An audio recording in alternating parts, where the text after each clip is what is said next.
Welcome everybody to Earthapalooza 2018, as well as people watching this remotely. Yay! The fourth annual. I take a look back to the first Earth Day, the grand scheme of the Republic, fairly recently. It was 1970. It was Senator Nelson of Wisconsin was actually the person who sort of conceived of the idea of let's have a day in which we can really focus on the earth. A lot of what we think of as environmental protections, which have been with us, those laws mostly originated in the 1970s in response to this Earth Day.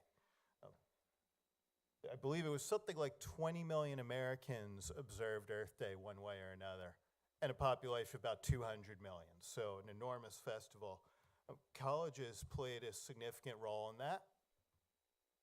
And here's for students. They didn't even have the name Earth Day back then. It was called like an environmental teach-in. There had been many teach-ins about the Vietnam War. And now it's like time to do one about the earth. Music also played a substantial role. There were many local Earth Day events. This is the Native American band Redbone, kind of a bluesy rock. You can find their stuff on YouTube performing. So let's talk about your 3 tasks today. Number 1, have a good time. So always, pretty much anything is better when you have a good time, and helping the planet definitely is better on that. Number 2, learn. Here we are in college, may as well learn a few things today. And of course, perhaps the most important thing is to keep it going. So I'm going to, we are slightly ahead of schedule, so going to start a little thing that I'd like us to focus on. This is also the pamphlet y'all got. But I'm going to talk about vibes to help the environment. That's the key phrase to remember. And we will go one at a time through the vibes. So first off, you might be aware that in the mid-20th century, this was not an anomaly. On the left, this is what a city looked like. That's Los Angeles, I believe. And this is not like, oh, look, it was really foggy today. This was the norm of what city air looked like. And of course, here's a similar city. 05, you could also say today, you could actually see a mile or 2, a couple kilometers, and its air looks quite normal. We okay so far? All right. So, and the question is, we have a little multiple choice quiz, because what you're seeing over on the left is called smog. Mostly it's called ozone pollution, and it came primarily from automobiles. So the question is multiple choice, what changed?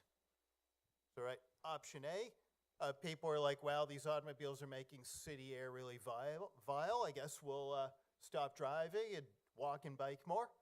Right. B, people are like, well, I don't want the air to be ugly. Maybe I'll try buying a cleaner car. And C, there were laws passed that curtail pollution. Anyone? C? Yes, you got it. It's C. In fact, let's be clear. The average American drives about 3 times as many miles these days as people drove in the 1960s. So driving has tripled, and cleaner cars literally did not exist. There were components such as tetraethyl lead in gasoline in the 60s that made what we call catalytic converters, which make the car exhaust clean, impossible. They knew what they were, but they didn't work with the fuel at the time. So it was called the Clean Air Act was the main one, and they put on pollution standards, making urban areas far more desirable place to live. Hey, one other thing. Let's talk, Earth here. Pretty important. Well, let's talk about the ozone layer. So the idea is the sun puts out all sorts of light. There's visible light. Of course, there's infrared, which is a lot of the heat waves. And there's ultraviolet. The higher the frequency of the light, the more energy it is. Suffice it to say, some ultraviolet light is good. You get to too powerful light, and that's what they sterilize medical equipment with, because it basically kills anything it hits. So here's the good news. We have this great thing called the ozone layer. You don't get this on the moon. You sunbathe on the moon, and, well, other than the lack of atmosphere killing you, the sun is going to be rather nasty too. But it filters it out, so, hooray for the ozone layer.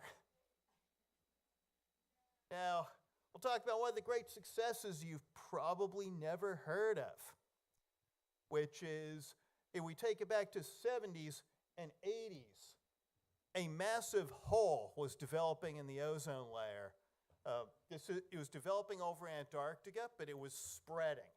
And eventually this hole was going to encompass the Earth.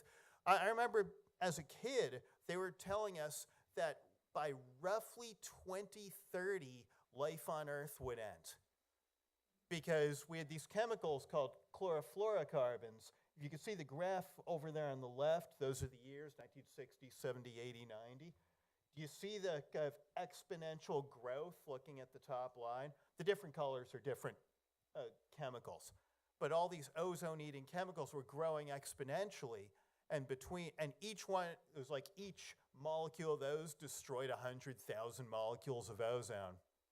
And we were like, wow, okay, by 2030, we're all going to be extinct. All right, so what happened? Again, I like to take the greatest treaty which you've never heard of. Maybe you've heard of it, Marcela?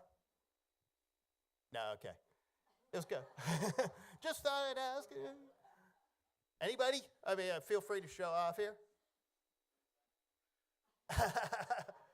Nice thought. That was 1919. So it was called the Montreal Protocol from 1987. And that was where the whole world got together. We're like, wow, these chemicals, which are used as refrigerants, but used to be like any spray you have, where today it's a carbon dioxide propellant, they used to be this stuff that was in there. And they said, we need to get rid of this stuff and phase it out. And you could see the level of output. 1986 is when the treaty kicked in. It was about a 10-year phase out the various countries. But United States and Europe were the main culprits, but China was growing, and even China went up, never to America levels, and then went back down. And here's the amazing part about that. This is the size of the ozone hole, and they've graphed it. That the hole appeared in circa 1980. As you notice, we turned the corner here. There's still a hole, it's still there, but the slope of that line has gone negative. The ozone hole is gradually repairing. Probably by about 2100, it'll be gone. So now a little bit caution. This one next graph may look familiar to folks in economics class. Remember, the good guys don't always win. This is the worldwide catch of bluefin tuna. You could see that it has collapsed to well under 10% of what it was because boats were catching too many fish. Fish produce little fish. You catch too many fish, you don't get enough little fish, which means next year you don't get enough fish. And we never got it together. The catch was never limited, and the fish has collapsed. One other issue where I believe we have not yet gotten it together, and again, the future is yet to be written. This is not like a photoshopped photo. This is a real photo of Indonesia. That's somebody surfing, and all that other stuff is trash. Right? Plastic is around for many thousands of years, some cases millions of years. And once it goes into the ocean, it's estimated at current rates, by about 2050, there will be more pounds of plastic in the ocean than fish in the ocean. Now, of course, they projected that by 2030, we'd all be dead from getting fried by ultraviolet light, and they did something about it and fixed it. This problem could be solved, but we are still on that ugly trajectory that doesn't yet have a solution. So back to vibes. Arguably the most important thing one can do for the environment, V is for vote. Pretty much every major problem we have, the solution's going to involve a law. In some cases, we've passed a law. We probably never thought about the ozone depletion at this point because we solved that one. We've solved lead in both paint and gasoline. That was removed by law. We have the national parks because of law. We have the rate of species going extinct in the United States was solved with a law. In a lot of other countries, they haven't yet passed the law. If you need to register a vote, a great sort of nonpartisan clearinghouse is vote.org. You can get an absentee ballot there. You can get a voter registration form there. Even it'll ping you with a little reminder of when an election's coming up. And because we always like to offer bonus on top of the bonus, I'd say beyond voting, if you want to do more, you could join an environmental organization or at least follow one on Facebook. I personally like the Sierra Club and the League of Conservation Voters, both of which are very easy to hit on Facebook. Any questions? We'll hit the rest of the vibes in a little while, but for now, I'd like to introduce, I heard William Suggs' song. Now, you might notice every now and then, Mother Nature throws something really nasty at people. An ice age happens. I mean, ask the dinosaurs, wasn't really their fault. But, well, let's be real here. Most of the problems that we have to deal with are self-inflicted wounds collectively, right? These were human-made chemicals that are destroying the ozone layer. Plastic is a human creation. And, carbon dioxide is natural, but the rate of which it's going into the atmosphere is also a function of industry. So sort of to reflect that the many of our wounds are self-inflicted, William's going to do a great song which I heard called The Hand of Man, as well as one or two others. So, all right, William, come on up.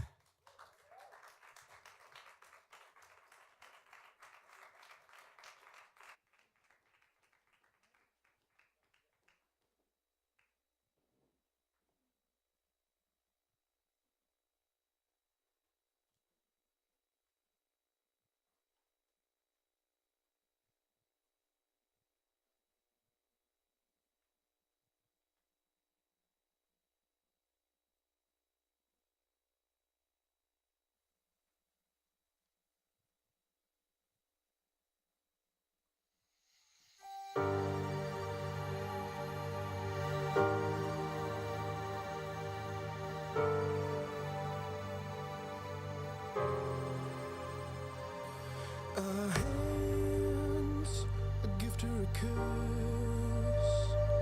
My brother's hands have destroyed this earth because the hand of man has a natural hate and it sealed our fate. There's no escape. Our hands, a gift or a curse. My brother's hands have destroyed this earth.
There's no escape.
must die.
so much for that amazing presentation, performance, and thank you all for being here and being part of Earthapalooza 2018. So in the next 10-15 minutes, I'll be talking to you a little bit about the impact of climate change on human health. And even though this will be a very brief introduction, my hope is that by the end of my talk, you understand that all the damage that we inflict on the environment, whether that is by causing depletion of the ozone layer or by loss of ecosystems or decline in fresh water supplies, ultimately affects us personally in our physical and in our mental health. I wanted to discuss 3 ideas with you today. The first has to do with illness and water supplies. And following on from what Kevin said, humans are a bit strange. So one of the things that we do is that we contaminate the same water supplies that we require in order to survive. We throw chemicals, toxins, and rubbish in water that we need for our crops and that we need for our drinking water. So you can imagine that if you consume this contaminated water, either directly or indirectly, the chances of you getting sick are very high. In fact, it's estimated that 80% of all infectious diseases are associated to contaminated water supplies. And when we talk about water pollution, we're not only talking about chemicals. We're also talking about living organisms that are induced by human activity. That is, pathogens such as bacteria, viruses, intestinal worms that can be found in animal wastes that get into our water supplies. And when they contaminate our water, transmit diseases such as cholera, typhoid, dysentery, and also are a breeding ground for mosquito carrying malaria. Another important living organism that contaminates water and is important, especially for us because we live in a coastal region, are toxic algae. And you must be wondering why these toxic algae are so important. And the reason is because these algae, once they grow out of proportion, actually affect the food chain. And that, of course, is going to affect you and I. It turns out that these algae produce a very apocalyptic phenomenon known as a red tide. And this is bad news. How do these red tides happen? Well, when these algae in the water expand massively, they create red tides. And the reason they expand so much is because the water supply has become loaded with nutrients and contaminants. As these algae increase and expand, they require more resources, one of those resources being oxygen. So what they do is they actually deplete the water supplies of oxygen, and that causes a lot of marine animals and fish to die. And you have 2 problems, because you have lost a lot of fish in that food chain, and also you now have dead fish in the water and in the beaches. And that's going to be a focus of infection and possible spread of disease. The second problem that these algae produce is toxins. So these algae that are producing these toxins are an important food source for shrimp and small fish. And once they eat these algae, they become intoxicated. When larger fish eat them, they too become intoxicated. And this is where we come in. Yep. Sorry, not that intoxicated. They accumulate toxins rather. Yeah, that would have been much more fun, of course. All right, so how does that affect us? Well, obviously when we go for our fish tacos and our oysters and our shrimps, we're now eating that shellfish and that fish that has accumulated harmful toxins. And that can affect us in numerous ways. One of them is through gastrointestinal problems. So folks who eat contaminated shellfish can have diarrhea, vomiting. In more severe cases, neurological problems. So a person can have paralysis, even death. as well as respiratory troubles and skin rashes. So you can see how contaminating our water supplies has such a direct correlation to our health. The second idea I wanted to discuss with you is how climate change affects nutrition. As temperatures have increased, and as Kevin mentioned before, as the ozone layer has become destroyed and depleted, a phenomenon known as the greenhouse effect has emerged. And one of the consequences of the greenhouse effect is that we get an increase of carbon dioxide in the atmosphere. The relevance of this is that as levels of carbon dioxide increase, we have less nitrogen. And nitrogen is really important because nitrogen levels determine the amount of minerals in our nutrients. So in order for our plants and vegetables to assimilate nutrients in the soil, they require nitrogen. And this nitrogen, as we said, is in the air and in our soil. So when we don't have nitrogen, these essential minerals, iron, magnesium, zinc, etc., are not taken up by our food. And this is very serious because we require these minerals grow and develop correctly. The second consequence of high carbon dioxide levels has to do with protein content in food. So what this graph is showing is that when you have a low carbon dioxide level, you have high protein content. And when you have a high carbon dioxide, the opposite happens. You have a low protein content. So you can see that high carbon dioxide levels that are caused by the greenhouse effect, that are caused by the destruction of the ozone layer, have huge impacts on our nutrition. And the relevance of this is obviously that we will have deficiencies in our diet of minerals that we require for the normal functioning of our body, for the nervous system, for our cardiovascular system, for our kidneys, for our bones. The second effect has to do with obesity. So believe it or not, climate change also has an effect on obesity. Because if you're consuming these food products that have low nutrients, low protein, low minerals, you're constantly going to feel hungry, right? So you're going to be eating more than normal.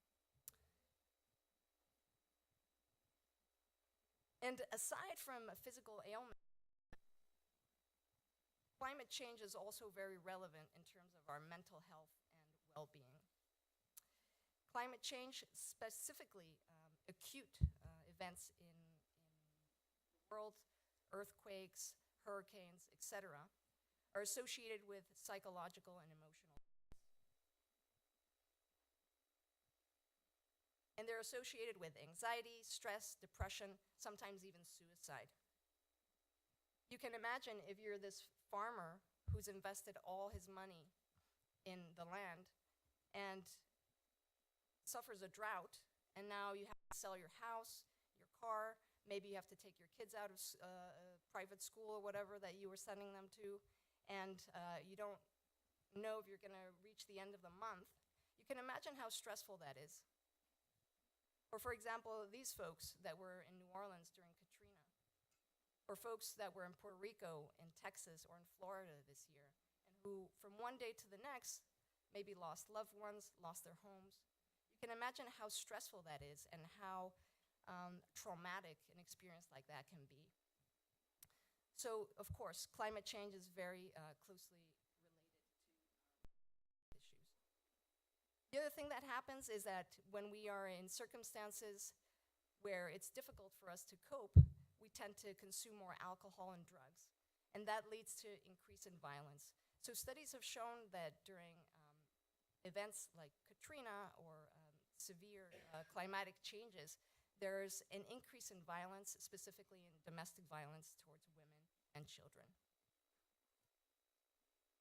So in conclusion, our health is at the core of changes in the environment, And hopefully what I've convinced you is that what goes around comes around, so whatever we do to the environment ultimately affects us in both our physical and our mental health.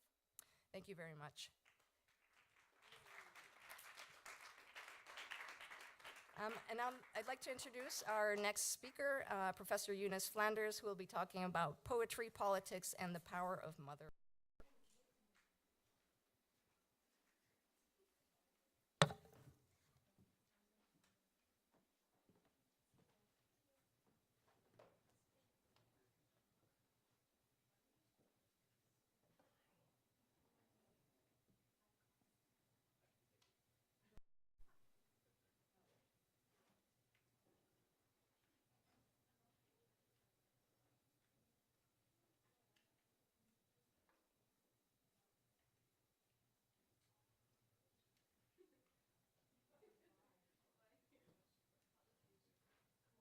Okay. So I'm going to begin by talking about how important it is to just listen. And Linda Hogan, who is a poet and writer and professor at University of Colorado, wrote, "Sometimes like the wind, poetry has its own laws, speaking for the life of the planet." Jigsaw writer and professor. So, as a writing teacher, and as someone who grew up, and in fact was in 1970, I was in 8th grade when the very first Earth Day occurred. And I participated by grabbing a garbage bag and walking up and down the dirt roads of and picking up trash. Because believe it or not, even in Vermont, which, if you know the state, is the Green Mountain State, it was not unusual for people to just flip trash out of the window. And roads on either side were full of trash. And so I participated in that. And that was really through the schools at that point, and like I said, I was in 8th grade, that I became aware of the amount of trash that we humans were generating, even in the country.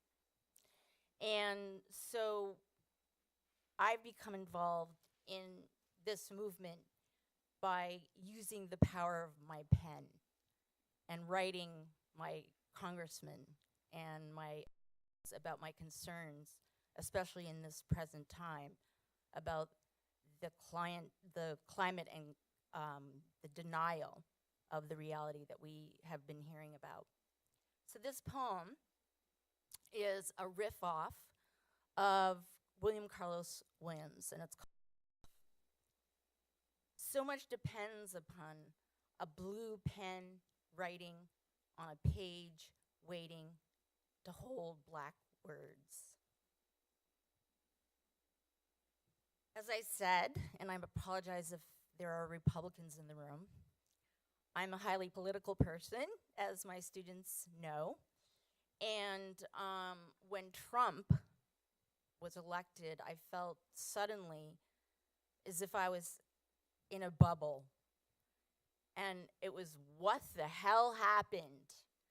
And I joined Twitter, in fact, to tweet and blast and bully Trump. So this poem is about my realizations about what my blasting back at Trump was doing. This is called First 100 Days, Living in the Time of Trump. I joined Twitter to tweet at Trump, not my POTUS, like an asp, stupid, all names, negative and sharp. Like him, I cast my stones. With my wicked words of wisdom, I tried to tear his White House down. I spewed black poison into wee hours. Like him, my tweets relieved tension, yet left me limp later, and time ticked on in his first 100 days, more death and destruction. Moab drops. Our angry words are spears thrown. Our Twitter tweets are lost in a pile that grows like a funeral pyre. Smoke always rises into heaven. So part of this poem is about my own realization as I tweeted into 2 or 3 o'clock hours of the night that in a way I was just becoming like Trump. And one of the things I do to deal with stress and problems that I have as a country girl living in the city is I look up and I remember that there's a big world out there. So as a country girl, I enjoy gardening. And as was mentioned, much of the food that we're consuming is not of the same nutrient value. And I find a lot of peace and joy in gardening, called gardening soul. I bend am a hinge that scrapes and digs. I need the soil, so I push and pull in a rhythm. I cut through soil with lime, and white joins brown to create a more acid-free soil. My lungs swell with this, fresh air, and hope expand and feed a hunger. This use of time, digging the ground, helps flatten and fillet sour memories, is conservation of soul. So I'm a practicing Buddhist and have a writing group that I belong to where we meet from all over the United States once a month on each moon. So the next couple poems are moon poems, and it really does tie in to what is my concern. And the weather changes are really something I'm speaking to in this particular poem. We write on full moons. September 7 moon. September 17 moon could speak. What words would it beam back to earth, to humanity, hurting and hurling in seas roiled by land, once boiled and now soaked? If the September 7 moon spoke, what words would she beam below? So Linda Hogan talks about this idea of voices, and I feel one of the things that I enjoy about my job as a teacher of writing is that I am giving voices to other people. And Linda Hogan says it this way: writing begins for me with survival, with life, with freeing life, saving life, speaking life. It is work that's what can't be easily said. It originates from a compelling desire to live and be alive. For me, it is sometimes the need to speak for other forms of life, to take the side of human life. And I just want to echo something Kevin said, how important it is that you vote and that you, no matter what, go into that booth and write down what you want to happen, because we are really in danger. Another moon poem. So I will tell a little story. I have a brother who lives in Plainfield, New Jersey, and he's a dog walker. And I've never had the lifestyle to have a dog.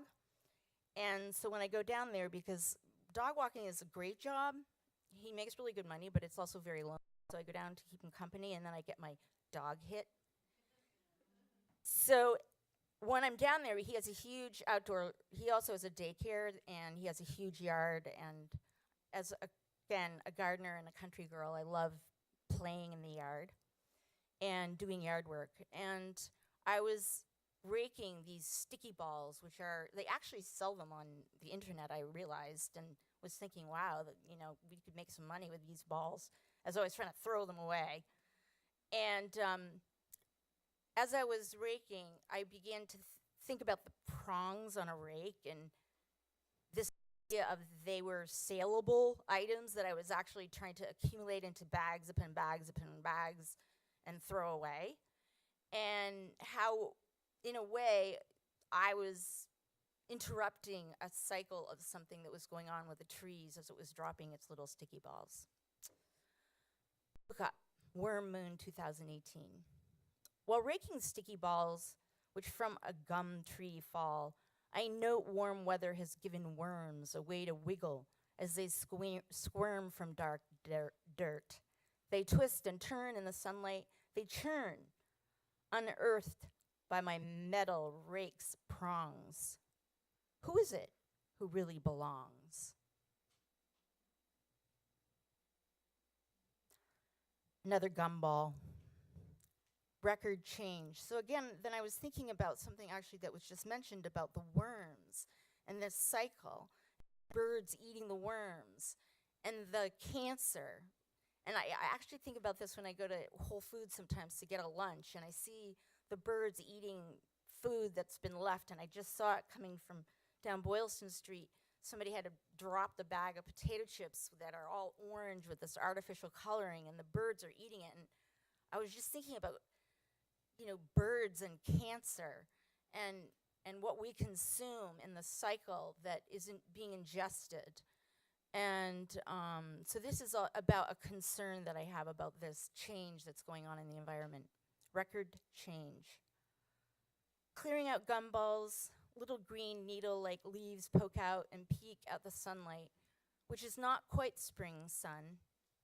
84 in winter degrees is weather to worry those who see the rising tides change. This is an angry poem, Bloody Moon. I think I'm going to have to read it this way because I can't see it on my screen. Bloody moon shines on a blood-filled world. The world is just a stage, and we mere players, Shakespeare said as he played and staged himself, a player too. Subtraction to self to show. The moon rises still, bloody or not. Stage is a subtraction of real, yet also reveals lessons for being real. The glow beyond in the dark speaks in colored silence. Rare moon lesson.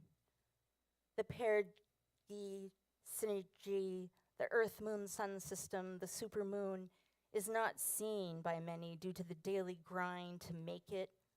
A living or more that, a living which means either suffering or not, for those seen and unseen, living little or big lives. Each ego and superego goes about each day, working, wondering, wandering in the desert and deserts.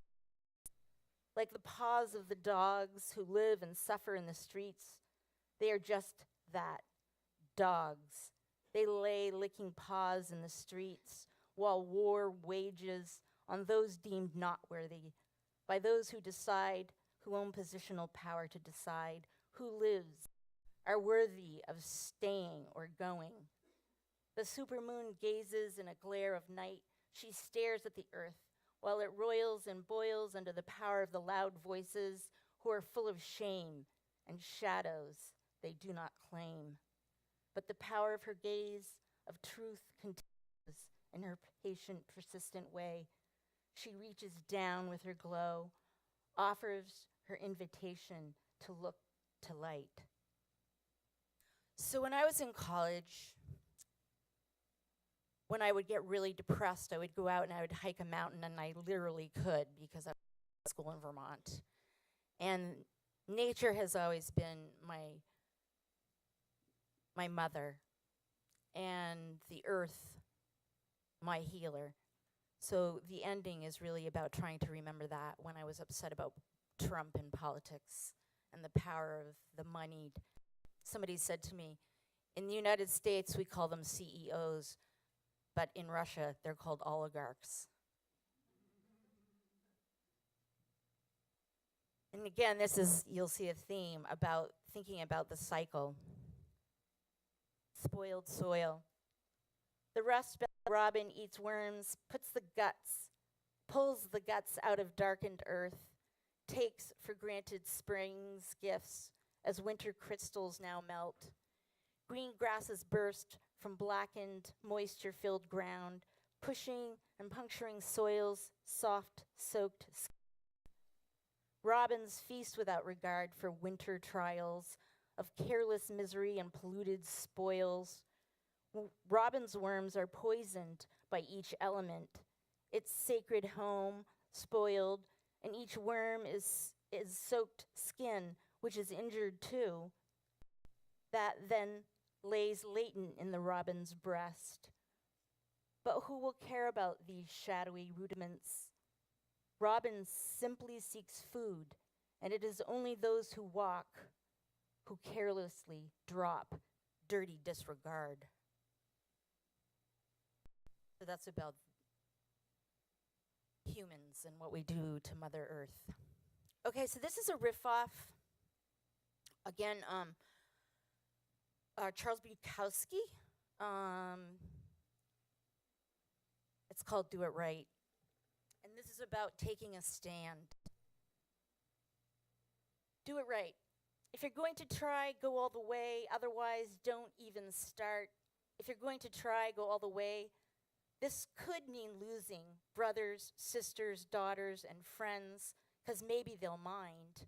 Go all the way. It could mean not speaking for years. It could mean dying and no one crying. It could mean press. It could mean pain, alienation, derision. Derision is the best. All the rest are just a test of your persistence, how much you really want to do it. And you will do it despite the controversy, the longed slog, and it will be better than anything else. If you can imagine, if you are going to try, go all the way. There is no feeling like that. You will be alone with the odds, and the nights will turn to days. Do it, do it, do it, all the way, all the way. You will ride out of court straight to a perfect union. It's the only right fight, it is. That's really about political activism. So this is my last one, and I am, this is also came out of a tradition that was a Chinese tradition of a departing verse, and writing at certain points a poem about yourself and thinking about your legacy. So I'll read this. I turned 60 in January, and that is a really significant number, I think. And when I teach to try to empower and grow voices. And so, again, this is just thinking about my legacy. A departing verse. A river running of no great name spreads into tiny streams, carving on historic trails, and only trickles in places. Yet after 60 decades, it is evident that growing good is done by thousands who live faithfully in a partially hidden life and rest content telling stories. That's about the power of voice. Thank you for listening.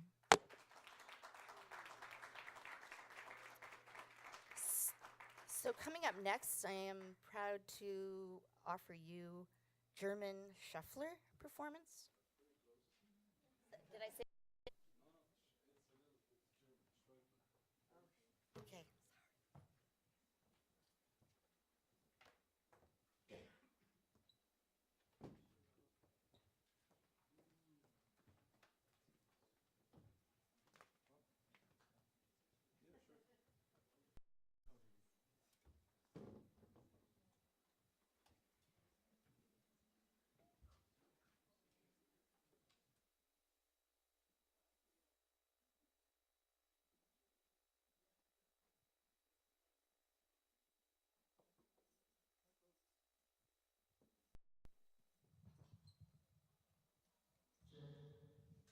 Hello. Just want to take a moment while these guys are setting up. My name is Mark Simos, and I'm the coordinator of the Songs for Social Change contest that just happened last Monday. I just wanted to tell you a little bit about the tie-in, because the 4 student performers that you'll hear doing songs today are all songwriters who submitted to the Songs for Social Change contest. And Kevin Block-Schwenk, the organizer of this contest, is probably too modest to tell you this, but he's also become kind of amazing. He's been a very generous donor to kind of build up that contest. And this is the second year that we've done a kind of a Passover where the great thing about Songs for Social Change is that students decide the topics that they want to write about. It's not a themed contest. But some students decide to write about environmental themes, and so we take the strongest of those and we send them over to Kevin, and he selects the performers for this event. So it's a sort of it's a 1-2 punch for social change and environmental issues at Berklee. So please give a lot of support to all of the writers. These are all great songs, and we wish we had a showcase 5 times longer than last Monday, but this is a wonderful way to feature at least a few more great writers and performers. So just wanted to give a shout out to Kevin and Earthapalooza, and enjoy the show.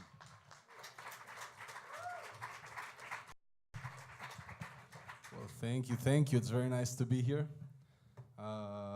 We're gonna be playing some tunes of mine that come from way in Brazil. It's a fusion of a lot of Latin American. I'm half Mexican, half Brazilian. Don't have a mustache, so I had to go to Brazil. That's a joke. You can. Yeah, that's better. So this next song is Serra. That means mount, and I related a lot, and it's very crazy. You can call it coincidences, but when you talked about how nature is your like spiritual, and that helps you out through tough times, this is basically just talking how you go to a mount to cry, to laugh, to do whatever you want, and how we sometimes forget in the city how nature has so much to give us and we don't appreciate it. Did I do enough time? 1 more minute I need to talk. So I was born in 1993. The lyrics are in Portuguese, is it? Yes, these ones are in Portuguese. Like you say sort of like what they say. So I'll teach you some Portuguese. Lá na serra. Oh, damn. Good. That means there in the mount. Eu fui amar. I went to love. Eu fui chorar. Good. I went. And then I repeat that. So the lyrics, they are not a lot, but it's basically the theme is that, and that is what repeats along. I won't do all the lyrics. Okay, let's do the chorus. We do the chorus. There they went to the sea. Lá se foi. There it went. O céu e o mar. Yeah, the sea and the sky. May that be true. And será, that's what it is. Será? Yeah, so there's a little trick there because it's serra means mount and será means will it. So there's a little tricky stuff there with it. Okay, the drummer's ready, so we'll play and I'll stop talking. I hope you enjoy this.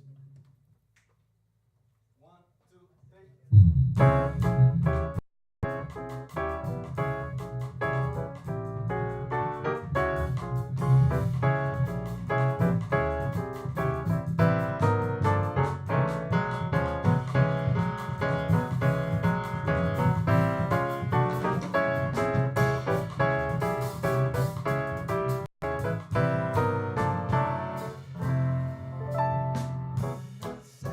Onde eu fui amar, fui chorar.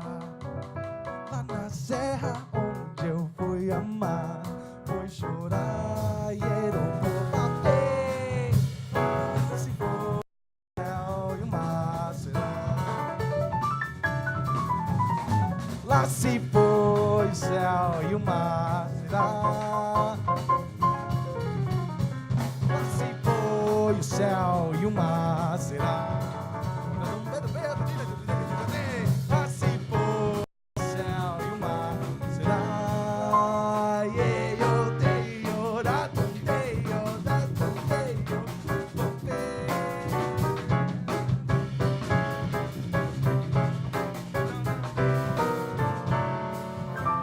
Ei, lá na serra eu fui amar, eu fui chorar. Lá na serra onde eu fui amar, fui chorar. E no popapé, ah, se foi o céu e o mar será. Ah, se foi o céu e o mar será. Ah, se foi o céu e o mar será. Ah, se foi o céu e o mar será.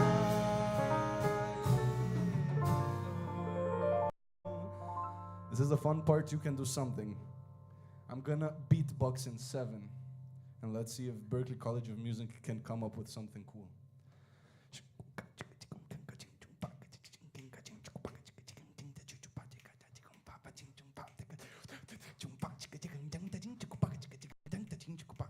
Come on, guys.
Thank you.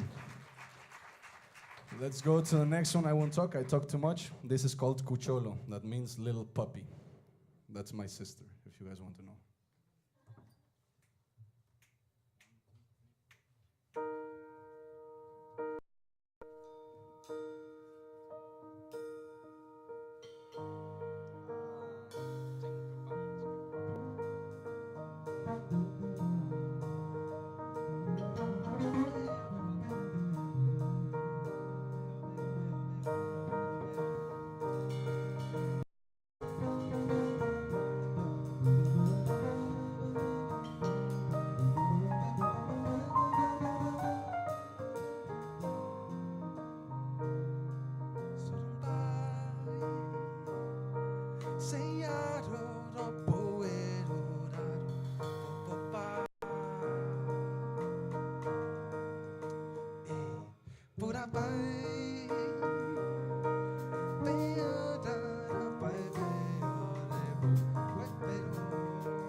How does it say?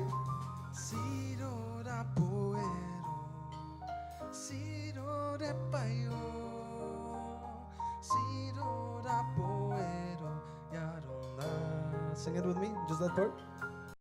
Sirora poero, yaromba. A little louder, come on. Sirora poero, yaro.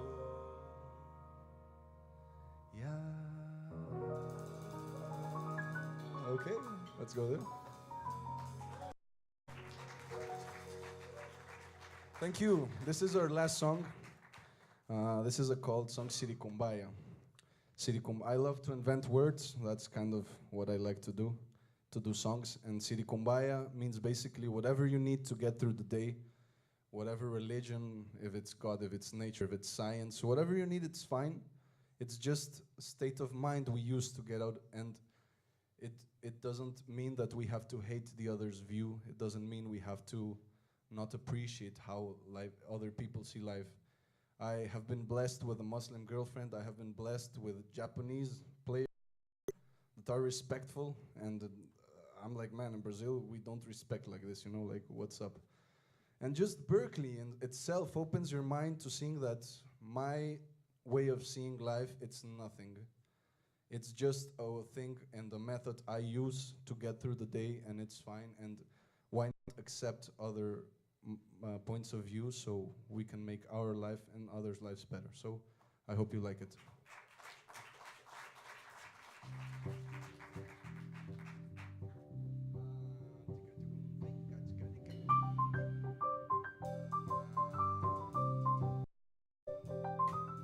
Sirikumbaya, venha curar sua dor. Listen to me in Spotify. Teto de praia, ventre do tambor. You'll have such a good time listening to the song. O céu estrelado opacou a linha do tempo do Senhor. Pájaros dorados pintan la luz del sol. Cielo, la calle, lienzo para el perdón. Recuerdo del laurel que pinte tus labios caeré. Cielo y libertad. Cielo y libertad.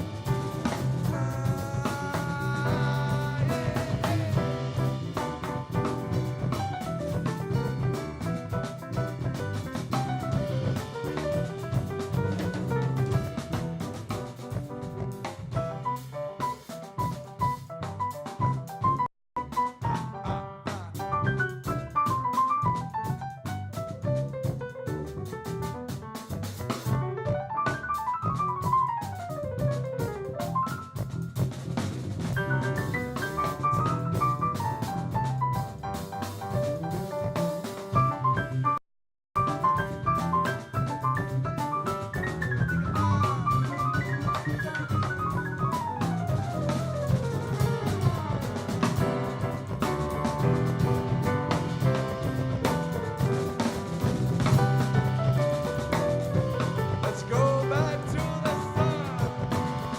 Sirikumbaya, venha curar sua dor. Teto de praia, ventre do tambor.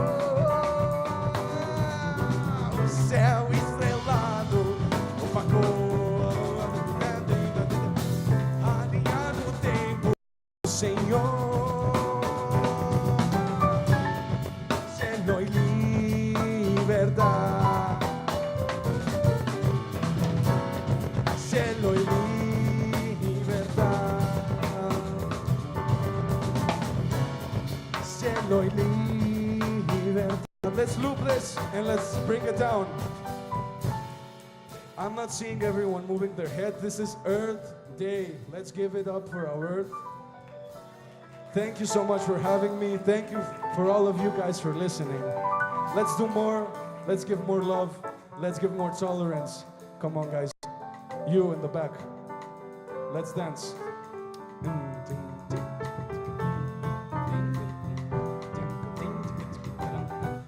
Look at those dance moves. Let's be happy. Let's give happiness. So this is my Cobby Scheufler. This is Ken. And we have Ken on drums. Thank you so much for having us. I hope you continue enjoying your day here.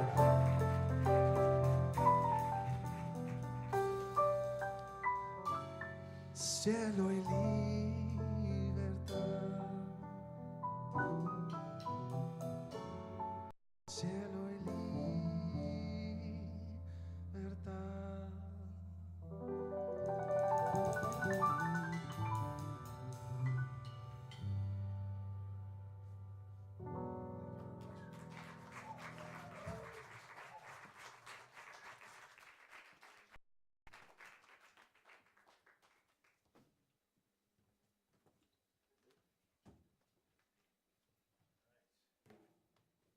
That was wonderful.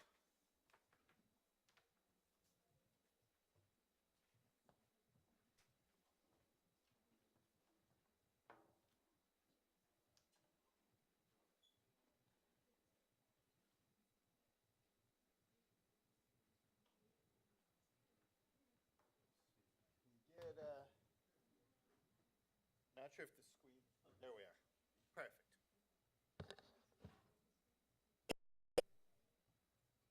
Okay, I'm back. So let's get great job, German. And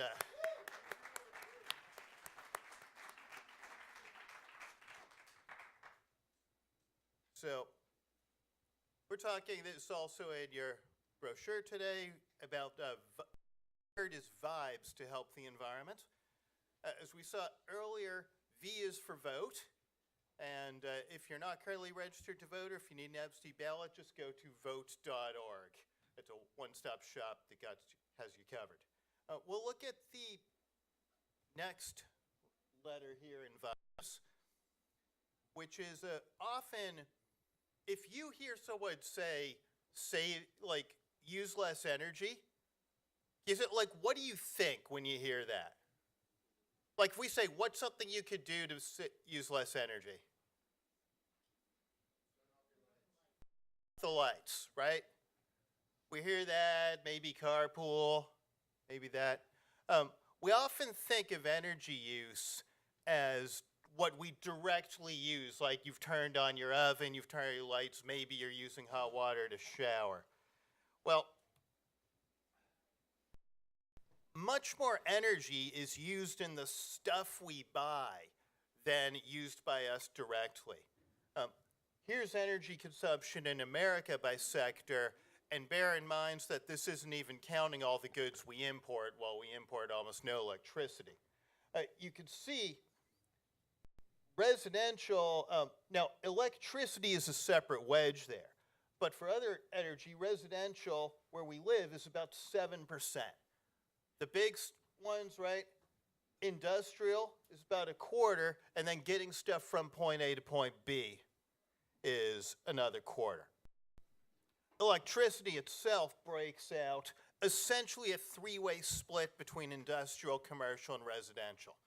Translate it into English, so you have about, residential is about a third of 39% of 13, add the 7, about 20% of our energy is used by us directly as individuals. And essentially, make that 25 if you count us driving from point A to point B. The other 75% is the stuff we buy. This computer took energy to make.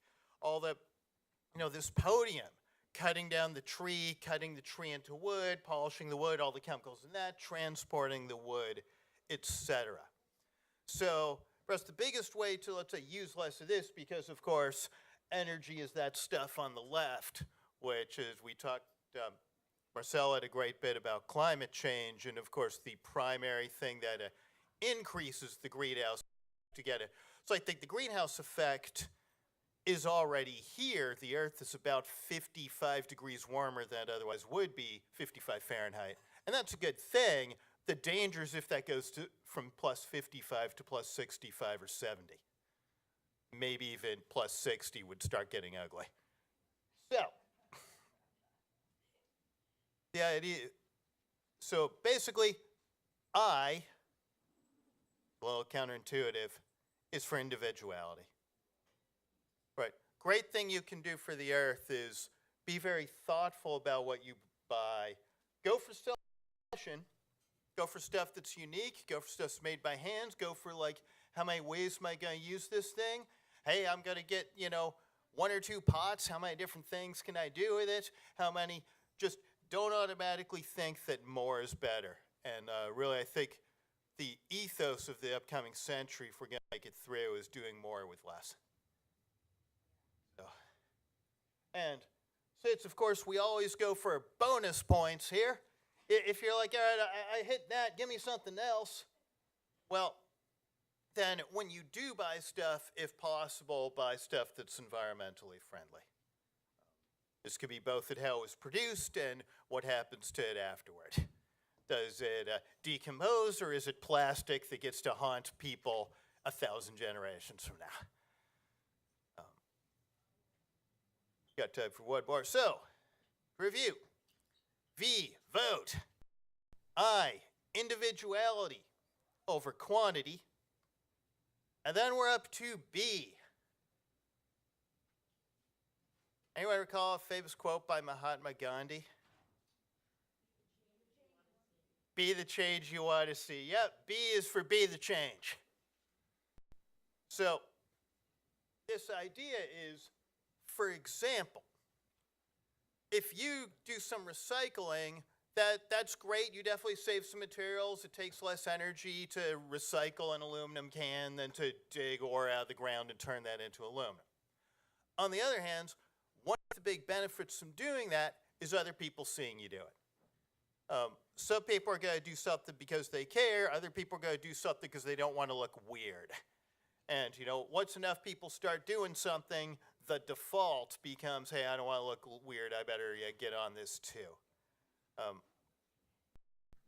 Social norms. A lot of things today in terms of politeness. Certainly we've seen social norms evolve a lot in the issue of race.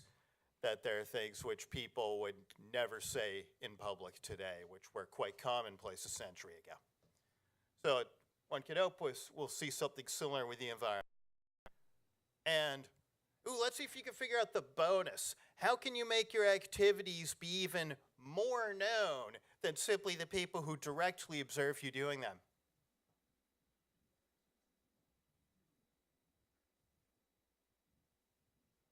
Well, it often starts with an F.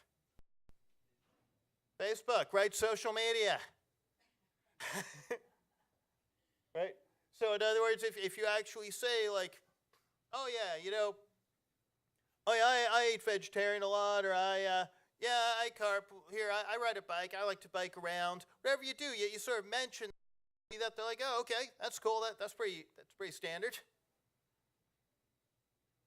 Look good so far? We'll get you, I'm going to take us through the I, B, and E here, and then bring up the next singer. Assuming it's Cobby in the house? Or maybe okay. Is that good? You are waiting on your bass player. Might take us through the S then. Okay, give me a little wave once we're, thank you. Okay. So, we have V for vote, right? I for individuality over quantity. B, be the change that you want to see. And then we have E. E, let's look at consumption versus overconsumption of food. What this means is, essentially, here's the equation. Over on the right, there's the choice. You can have sort of like a whole lot of edible grains and beans, or you can have a small piece of meat and a big mountain of crap. Right. So it's kind of like the crap, which is mostly foreign, like small part of the race of the food becomes meat, and the rest of it becomes a giant steaming pile. So, needless to say that over there's kind of the mathy part, right? This is essentially, if you're looking at, let's say, pork in the middle, we're saying that it takes about 4 kilograms of edible grains and beans, and then that gets you essentially 1 pound of pork, 3 pounds of crap. Birds are a little bit more efficient because they grow faster, but still about half of it is crap. And then beef, it's more like about 7 pounds of crap for every pound of meat. So needless to say, there's a certain amount of lands that we can grow food on, and hopefully a bunch of land that gets saved for other wildlife. So the you eat, in other words, like you could try to have some of your own crap as opposed to your crap squared, where like there's a bunch of crap and then you like eat the meat and then you crap and that's like crap squared. So my math students are here. I got to get a little mathy. So letter rep.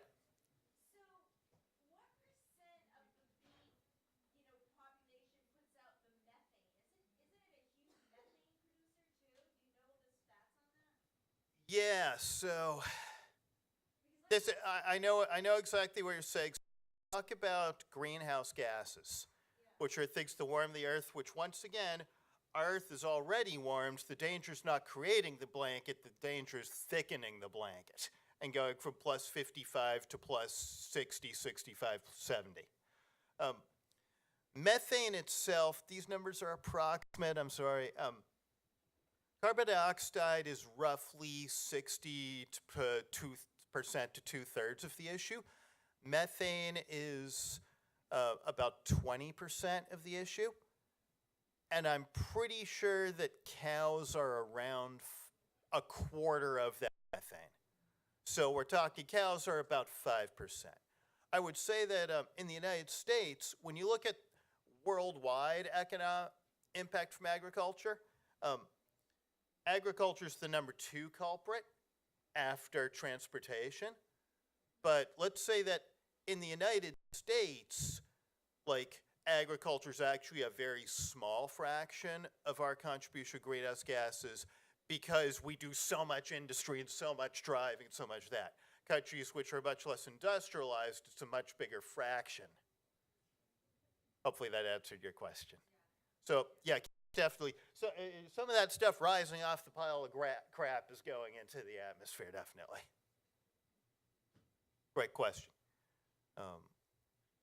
So E stands for Eat Earth Friendly. So it means don't waste food, whether that means either directly throwing food in the garbage or whether that means implicitly throwing in the garbage by having lots of animal products. This used to be actually during the World Wars. People were very much encouraged not to waste food. There were real campaigns about that, especially in England, where they were seriously worried about starving, but the United States too.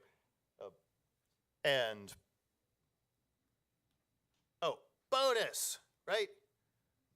So obviously, when you can, if you can, go for local and organic when possible. Support your local farmers market. Obviously, there is, just as that transportation sector is a lot of energy, if you have a farmer who grew it 30 miles away, that's going to use a lot less energy getting the food to you than a farmer who grew it several thousand miles away. Cobby, do you have your base plate? 1 minute? Okay, cool. So just ignore this, she's coming back, and all right. We're gonna hit the end of the vibes here. So, and again, this is in, I think, page 3 of program, right? V, vote. I, individuality over quantity. B, be the change you want to see. E is eat earth friendly. And then, so let's talk about S. We alluded to this earlier. So, in terms of energy, here's the slide I have. And when you see that graph there, that's the United States. That's not worldwide. In terms of what sectors contributing greenhouse gas emissions. You can see it for the United States, we're a little under 10%. Okay, I'll tell you to wait 2 minutes. Okay, so transportation is the second biggest contributor to climate change, as you see, after electricity. And of course, electricity goes to many different places, like the stuff we produce, a little bit used directly. And individual cars are around 60% transportation. So, S, save energy. There is an enormous decision that you're not making yet, but you're going to be making in 3 years, 5 years, maybe 15 years. That's going to have an enormous impact on your lifetime environmental impact. Essentially, actually, there are two huge decisions that you'll be making that are an order of magnitude bigger than everything else. Any guesses? It's not whether you recycle your newspapers. Yeah, we're on the right track there. Technically, buying a car doesn't hurt all that much if you don't use it.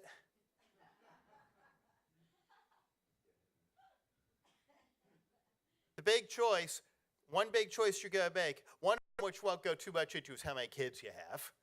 Do you go, right? If you do half the impact with twice the people, you're treaded water. But the other is, how much commuting are you going to have to do? Are you going to live in an urban area where you're able to walk to the grocery store, you're able to bike or take the subway to your job? Occasionally you might drive, occasionally you might go someplace, but the drive becomes the exception. Or do you live somewhere out in exurbia where you're spending 60, 90 minutes a day times 2 behind the wheel? And that's going to be by far the biggest impact. And the big impact happens when you decide where you're going to live. Do you value, and here's a hint, commuting sucks. So are you going to try to make your life happy and put out a lot less pollution, or are you going to spend a lot of your life behind the wheel alone? And of course, sort of bonus, bike or foot. Auxiliary to that, right?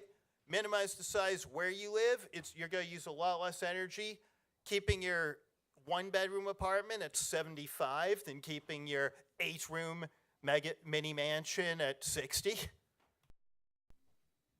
And of course, as we saw, a lot of energy is embedded in the stuff we use. So go for that again. And as a bonus, right? Yes, recycle, that uses a lot less energy than new products. Dress for the seasons, right? Don't set the thermostat too high or too low. Energy-efficient appliances and light bulbs. And a big one you could do at Berklee, use the stairs. Let your own muscle power get you up there, rather than having, burn up some natural gas to, create electricity to hoist you. You're young and strong. All right. So, all right, I think now I am absolutely thrilled to bring up Cobby. Let's go.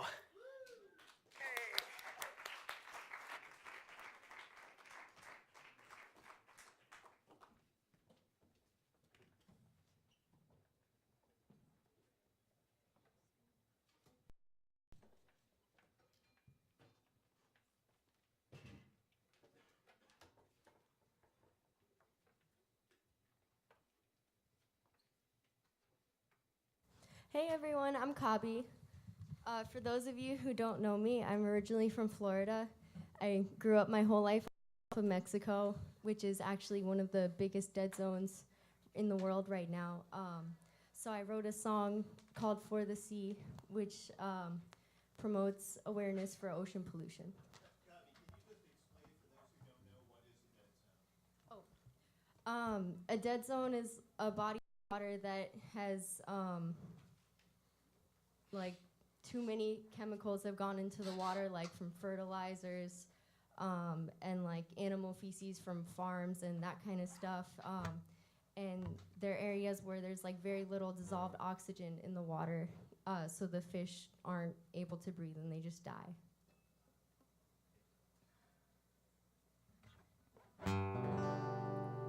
The beach has always been my favorite place, but now when I go, I see more trash every day.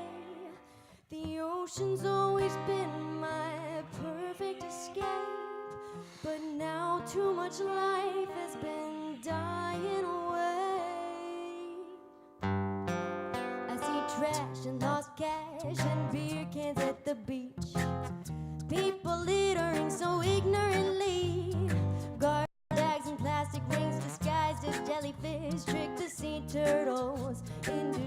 suffocating. Fishing lines stuck in the trees, neon lures dangling. Hanging cooks get caught in the birds' beaks. Majority of the planet is in need. So who are we to turn back when Mother Earth is bleeding? Have we lost ourselves? 'Cause this has gone way too far. We are all connected, but we don't act like we are. Must we wage a war on the sea when there's already too much war amongst us human beings? If I don't open my mouth, who will speak for the 70% of the earth that is the sea? For the sea, I'll sing for the sea. For the sea, for the sea, yeah. Too much fertilizer in the runoff from the rivers. Can't you realize we're creating more dead zones? Marine life deprived of proper oxygen, dying in a toxic home. Dumping garbage off the coast is nothing to boast about. We're poison in the well, and one day fish might not be edible. And all the rising heat has caused the coral to bleach. And now we're knee deep in problems that we can hardly treat. Have we lost ourselves? 'Cause this has gone way too far. We are all connected, but we don't act like we are. Why must we wage a war on the sea when there's already too much war amongst us human beings? If I don't open my mouth, who will speak for the 70% of the earth that is the sea? For the sea, I'll sing for the sea.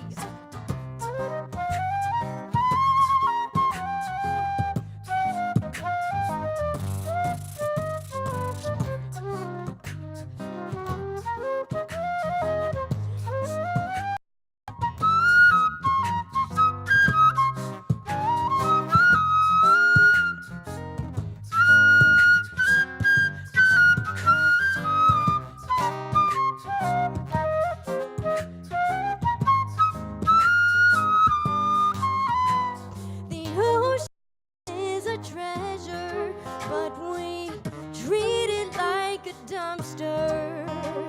We need to make a change and act fast before it's too late. It's not gonna last forever. The beach has always been my favorite place, but now there's more trash when I go every day. The ocean's always been my perfect escape, but now too much life has been dying away.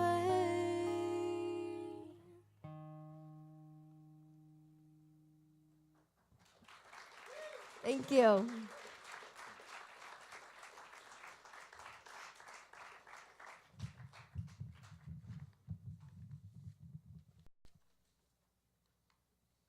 These next two tunes I'm going to play are a couple more of my originals. They're not about the environment, but they're kind of about my sunny home in Florida. This next song is one that I co-wrote with a friend, Johan Hiedman, and it's called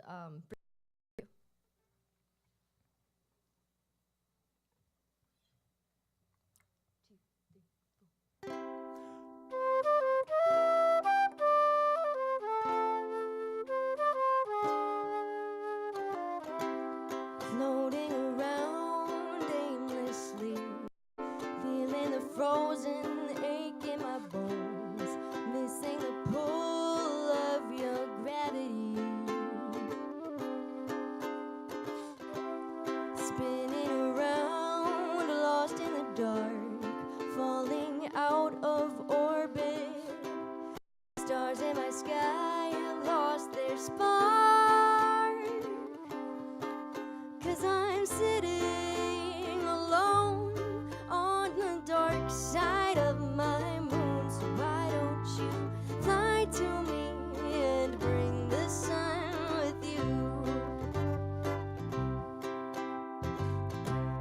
remember the days we used to dance on Saturn's rings, and how we would watch the constellations drift away.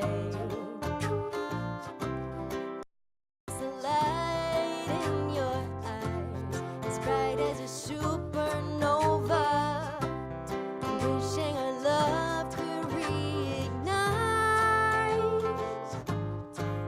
'Cause I'm sitting alone on the dark side of my moon, so why don't you fly to me and bring the sun with you? The space is too much. Why did we fall down with the stars? I regret the day I let us turn to dust. Ever since our eclipse, I've been missing the solar flare in your soul, and how we would float across the galaxy, just you and me. 'Cause I'm sick of sitting alone on the dark side of my moon, so why don't you fly to me and bring the sun with you? 'Cause I'm sick of sitting alone on the dark side of my moon, so why don't you fly to me and bring the sun with you?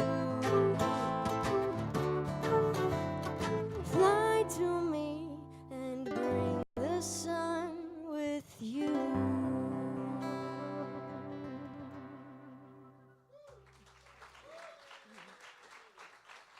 Thank you. This next tune is called Florida Sunshine.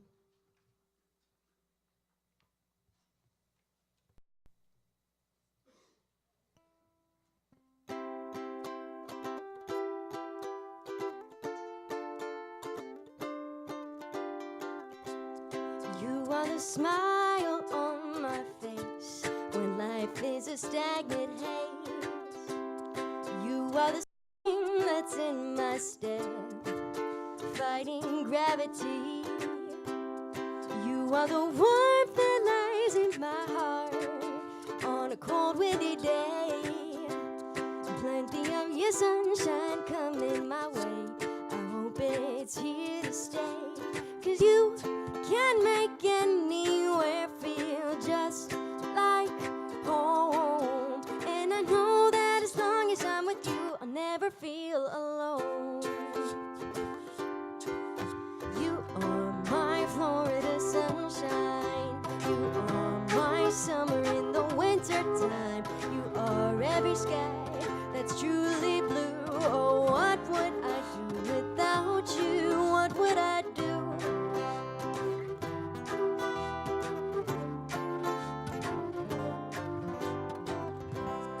You are the birds that are in the trees.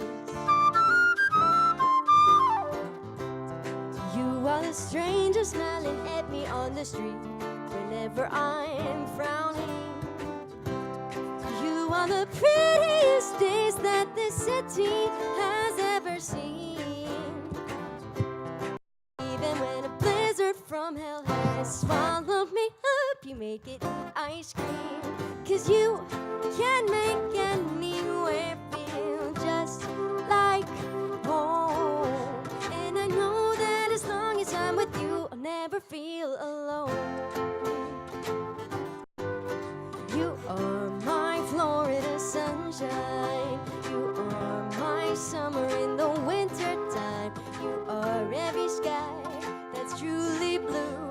Oh, what would I do without you? You are my Florida sunshine. You are my summer in the winter time. You are every sky that's truly blue. Oh, what would I do without you? What will I do when you're gone? 'Cause it won't be much longer till the sun dips down. Cold gray skies, warm clouds in my eyes, turn to faucets, heart in the ground. And I can't bear to face the day when my sunshine is gone away. I want you here to stay. You are my Florida sunshine. You are my summer in the winter time. You are every sky that's truly blue. Oh, what would I do without you? You are my Florida sunshine. You are my summer in the winter time. You are every sky that's truly blue. Oh, what would I do without you? What would I do? What would I do? What would I do without you? What would I do?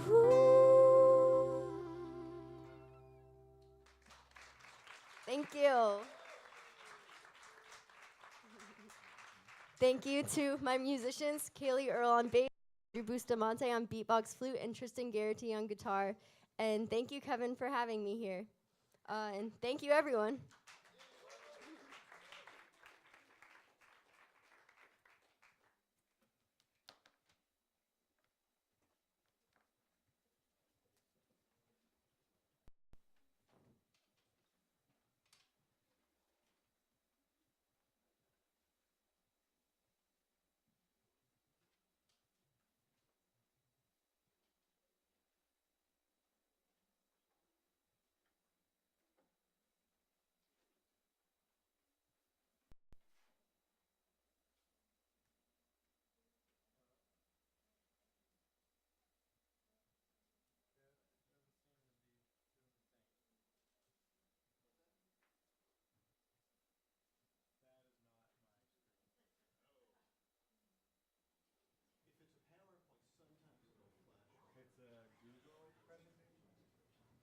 I know, like sometimes PowerPoint, you see something totally different than the moment you start the slideshow.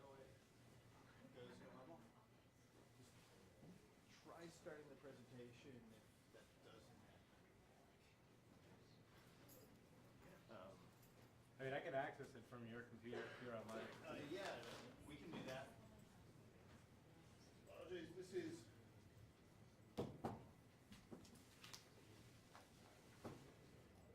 You mean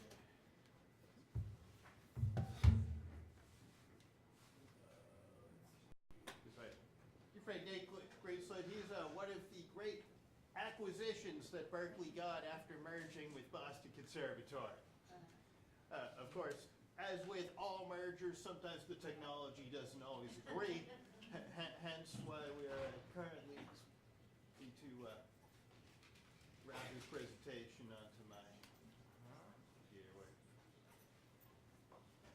So, thanks everybody for your patience.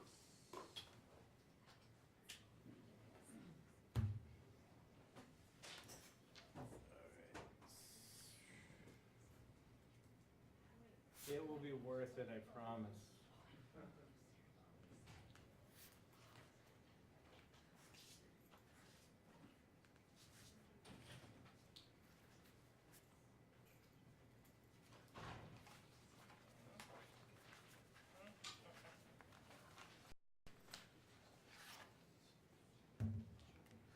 There it goes. Okay. This will be short and sweet.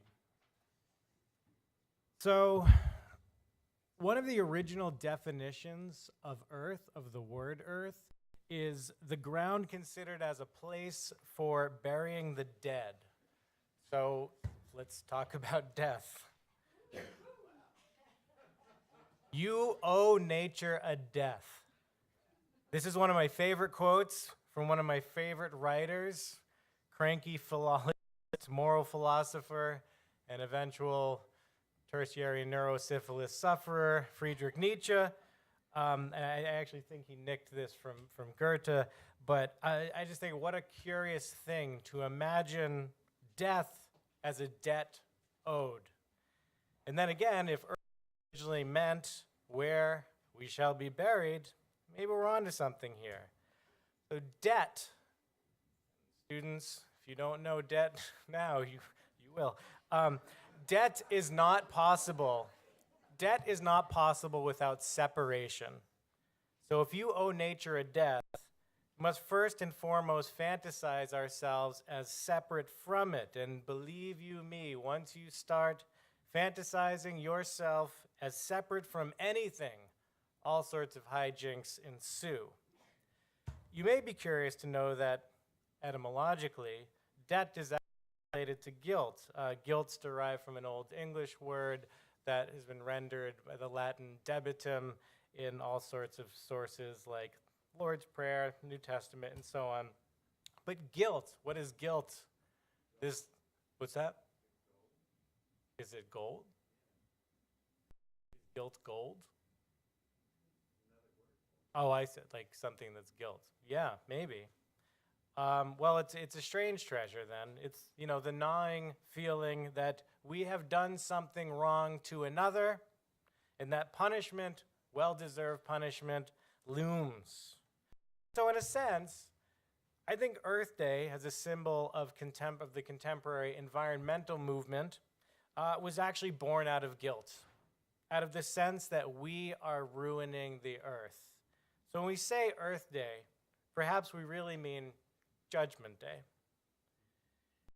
Thusly, we are quite angsty about life on Earth, which is a phrase we use. And if you think about that phrase, the actual language, it's not life of Earth, but life on Earth. So of course, if there's life on Earth, that implies that there must be life off of Earth. And we cannot stop imagining ourselves leaving Earth. Think of all the science fiction scenarios we've conjured for why we would be forced to abandon it, from it becoming an uninhabitable nuclear wasteland to that, an asteroid has destroyed it, to that aliens have invaded it hostilely. But all of these scenarios are really just us humans play acting at our own guilt. After all, don't we see ourselves not only as the worst threat, but the only true threat to the Earth? So professionally, I'm trained as a historian and an anthropologist, but I call myself an anthropologist. Now, to be an apologist for something is to simultaneously explain it and defend it. And so there were many such Christian apologists, many of them martyred, including Justin Martyr, shown here. So anthropologists, to defend and explain the human. This is what I'm about. And so here's the big question. Is the human defensible? If humanity were on trial, what would our lawyer argue in our defense? In fact, if humanity were the defendant, exactly what crime would it actually stand accused of in the first place? Maybe attempted matricide, the involuntary manslaughter of Mother Earth. And I'm going to come back to that language, Mother Earth. But at the very least, don't we carry around this sense that, yikes, maybe we are not actually defensible? This is anxiety. And the only anxiety, I would argue, is separation anxiety. Separation anxiety is actually redundant. So remember, owing nature a death entails first and foremost that we fantasize ourselves as separate from it. Humans are the only creatures that experience this kind of anxiety, this sort of existential anxiety, up to the point of actual suicide. Why? I mean, of all the animals, I can think of so many more species where it would seem to make more sense that they would have anxiety. Squirrels, their life just seems like one giant panic attack. Candy wrapper blows up behind them, and that could be like the big one. I mean, really, how many acorns can you eat before you want to cash out altogether? But no, it's humans at the top of the food chain, all of the religion, art, architecture, science, technology, philosophy going God, we are worthless pieces of shit. Let's come back to Nietzsche. I'm sure he'll cheer us up. I think that's typically when you think of Nietzsche, that's what you think of. So when thus spoke Zarathustra, he introduced the Übermensch, the overhuman. And he said, the Übermensch shall be the meaning of the earth. I entreat you, my brethren, remain true to the earth, and do not believe those who speak to you of super-terrestrial hopes. And so what are humans in this sense? I love it. We are the meaning of the earth. Of course, this is what humans do. We make meaning. We're the only creatures that do that. As an anthropologist, this is what keeps me employed. So if we stick with our kind of existential philology, to mean, the first meaning of to mean is to intend. So that is to say, we are what the earth intends. So if you think about that a second, because we're talking about basic definitions here, no matter what you do, you do precisely what the earth intends. And to intend, that word comes from the Latin intendere, which simply means to stretch out, to extend, to expand. So we are nothing more than an extension of the earth. Remember, do not believe those who speak super-terrestrial hopes. We are the earth, full stop. But anxiety, this is what tells us otherwise. And it's one thing to worry about, say, death, as the debt that nature will collect. It's another thing altogether to worry that life is unnatural. And we see ourselves in that way. We see ourselves as great destroyers. If we look around, we see that nature, that earth, doesn't destroy. It only transforms, it only becomes. When animals die, they're just continuing right along.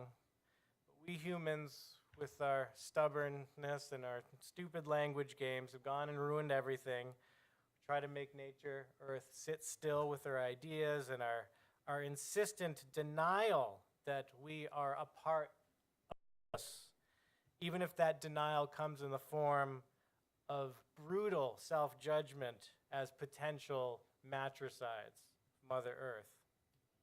So, okay, back to this whole Mother Earth thing. What is our sort of collective ideal of the mother? The mother is that which loves unconditionally. What does that mean when you love somebody unconditionally? It means that there's really nothing that person can do to truly hurt you or to push you away. You only see how they are hurting themselves. Essentially, you're always forgiving them. But to forgive literally means to remit a debt. This is why we have phrases like loan forgiveness. But here's the thing. You know the expression to forgive is to forget? Because true forgiveness is erasing the record of debt, literally forgetting it. And you know, we use this language colloquially. If somebody apologizes to us for a perceived offense, we say, nah, forget it. And so it's not just, you know, that the creditor forgive the debt, but that the debtor forget it. Same difference, as it were. And so Mother Earth will indeed forgive us because she will forget us. No matter what we do, no matter what becomes of us, because, and pay attention to that language again, what becomes of us is nothing other than Earth itself. We are never not Earth no matter what. We are nothing more than Earth becoming itself, despite our anxiety otherwise. And so there's absolutely nothing we can do to truly hurt Earth. Worst case scenario is that we annihilate ourselves, you know, which accomplishes nothing more than returning ourselves to the, quote, ground considered as a place for burying the dead, which is the home we've never actually left. Thanks.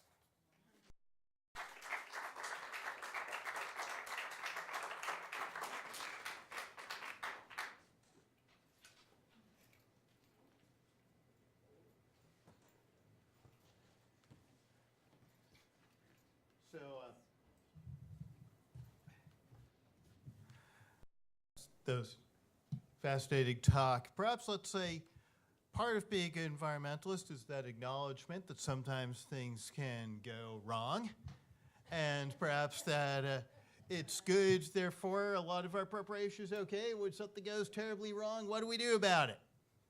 So we had a act, speaking of things going horribly wrong, there was an act which was coming on next, and apparently through some personal stuff, they are unable to make it. However, as good environmentalists, we have a contingency plan, which is my good friend Mark Simos, songwriting professor, who has some great songs, is going to share a couple with us right now. Take it away, Mark.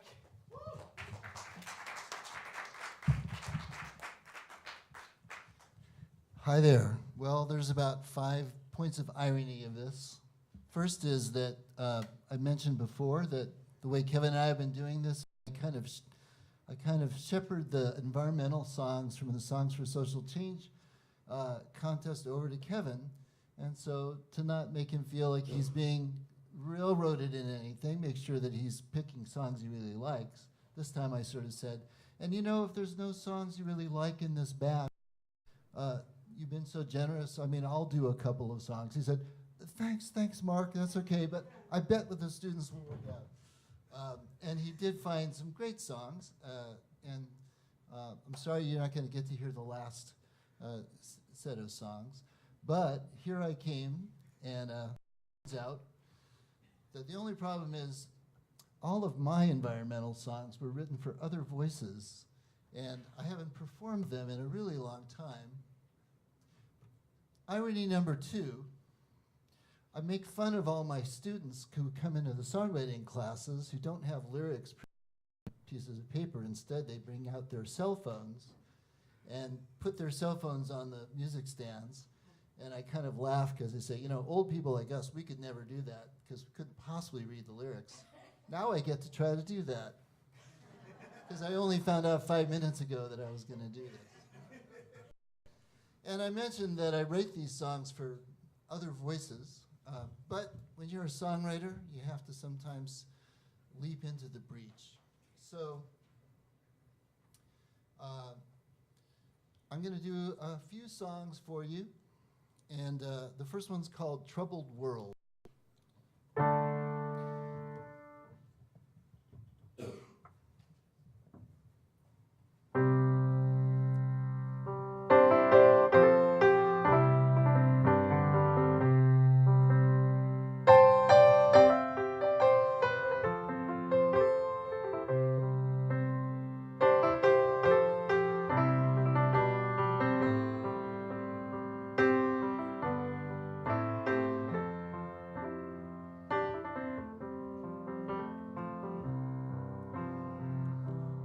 As I look upon this trouble, oh, my heart is filled with fear and sadness. I grieve for all that we have lost. I'm afraid of this path we've made out of fear and madness. Oh, the flickering flame of man burns brightly as it can, brightly, yet I see darkness rise as my eyes look on this troubled world.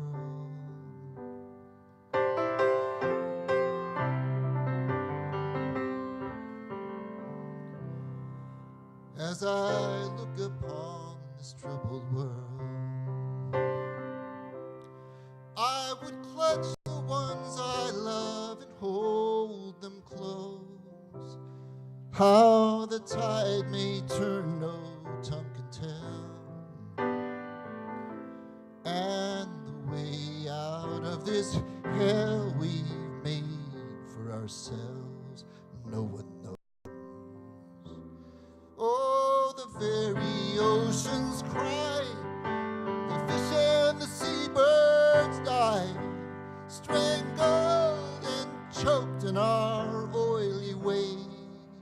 Excuse me. And our dreams of justice sink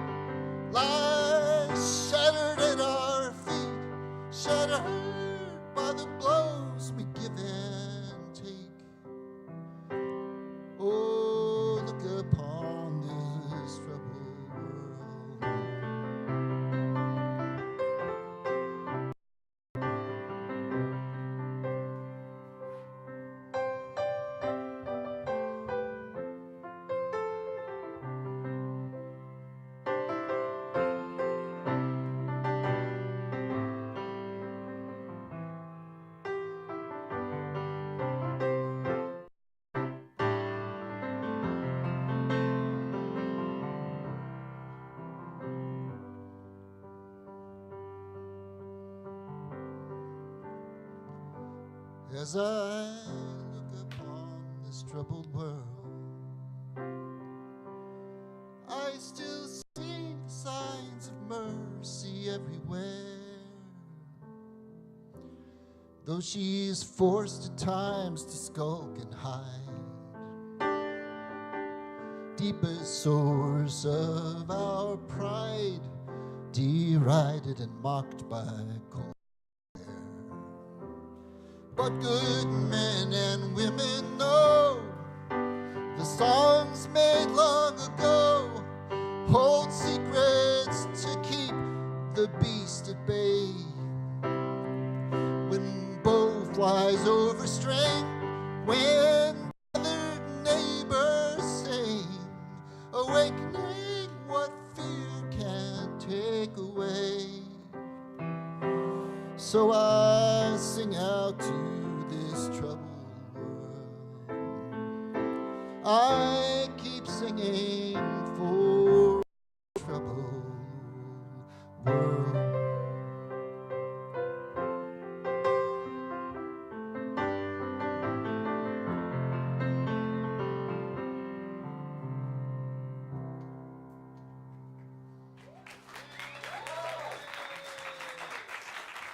Eyesight's not completely gone, even if the memory. It's just funny because I had that song demoed by a friend of mine who's got the most amazing voice. And I hear his voice in my head hitting those high notes, and I was smart enough to not try to get to him myself.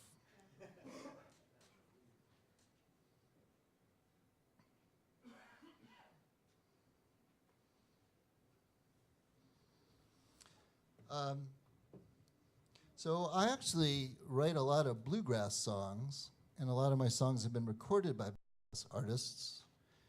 And bluegrass musicians like to do gospel songs, and it's always been interesting for me to write gospel songs for bluegrass musicians, given that I grew up in California as a good Jewish pagan.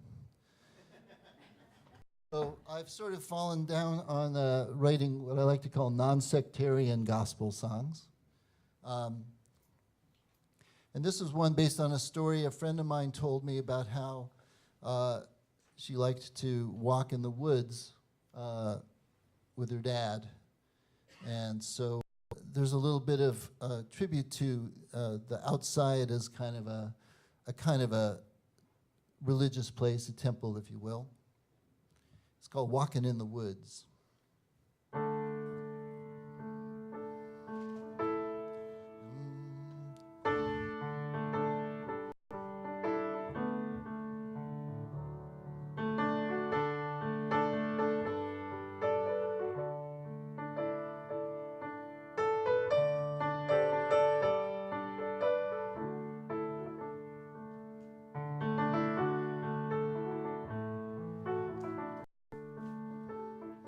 I remember from the days of my childhood how Mom and Dad, they always did the best they could.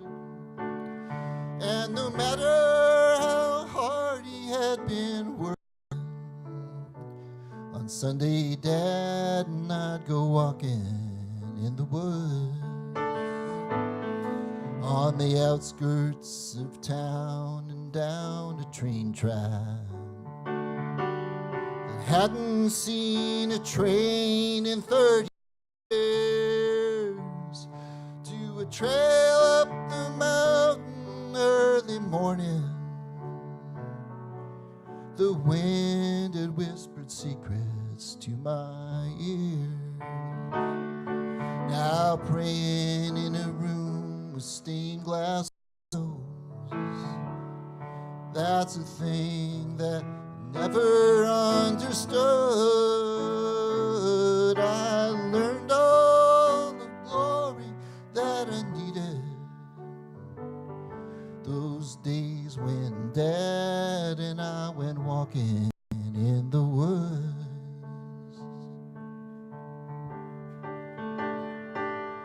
In early summer, we would pick the wild strawberries In winter, I'd make angels in the snow. We never had to say much to be speaking of the things that every soul on earth should know.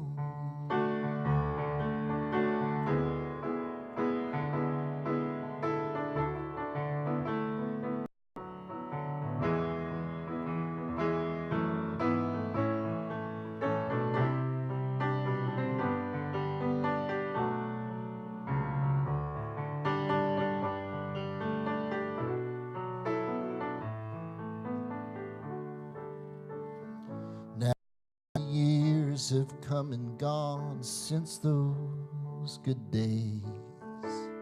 I don't get back to visit often as I should. Still I feel a sense of peace when I remember how Dad and I went walking in the woods. Now praying in a room with stained glass windows. That's a thing that I've never understood. I learned all of glory that I needed those days when Dad and I went walking in the woods. Yes, I learned all of glory that I needed those days when Dad and I went walking in the woods.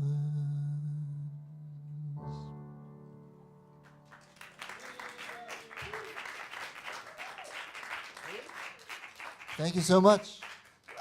My cameo appearance. Please make welcome Mr. Kevin Block-Schwenk again.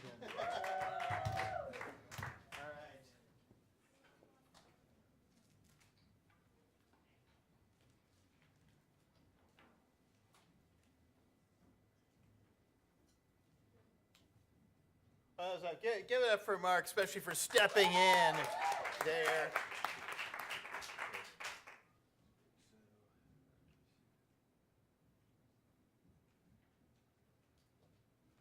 All right, crank through this. Again, we hit these. So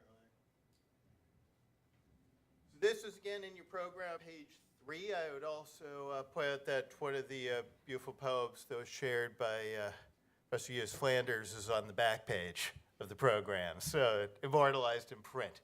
So again, the trick is to keep the vibes, right? vote. Go vote.org to register, get an absentee ballot. I for individuality over the quantity of stuff you get. Be the change you want to see. Help establish good social norms. Share good things you do on Facebook, etc. Eat earth-friendly, right? Better eat food directly than to have that food transformed into a big pile of dung and a small amount of meat. And then also don't waste food. And finally, save energy. So to review what we were up to here at Earthapalooza, gave you 3 tasks at the beginning. Number 1, to enjoy. I hope that we certainly hit that. And number 2, to learn something, which I've certainly learned a lot. But hopefully you have. And third one, well, we can't really check that one off yet, can we? Because keep it going, right? Kind of by definition, that is yet to be determined. The future is not yet written. So I hope you'll find something that you will take forward with you. Does anyone in the audience like to say anything?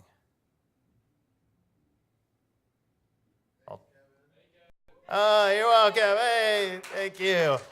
All right. Well, in that case, I'll give my own thanks. So thanks to songwriter performers. Look, we even edited that to put Mark in there. So thanks to those. Those are all original music. Really awesome to hear. Also, of course, it wasn't just the singers. There were people, everyone who came up. So if Mark again brought a band with them, and those people played along, wouldn't have been, would have been a pale shadow of what they did without them. And, of course, Professors Marcela, Castillo-Rama, Eunice, Flanders, and Nate Greenslit for sharing what they had with us. Good to them. And here in spirit, more than theory, but this event exists because of the support of Liberal Arts Chair Simone Pilon, as well as the Professional Education Dean Darla Hanley. Other folks behind the scenes, and while it didn't quite get on the slide, I also want to say everybody who came here in person or perhaps even virtually if you're watching this on a screen. So much better. I think that energized performers energized us here to have y'all here, and also to remind us here that, ultimately, as Nate said, the Earth's going on one way or another, but I think it's a much brighter future with y'all in it. So happy Earth Day. Keep it going. And that's it. You're free. Enjoy the weekend.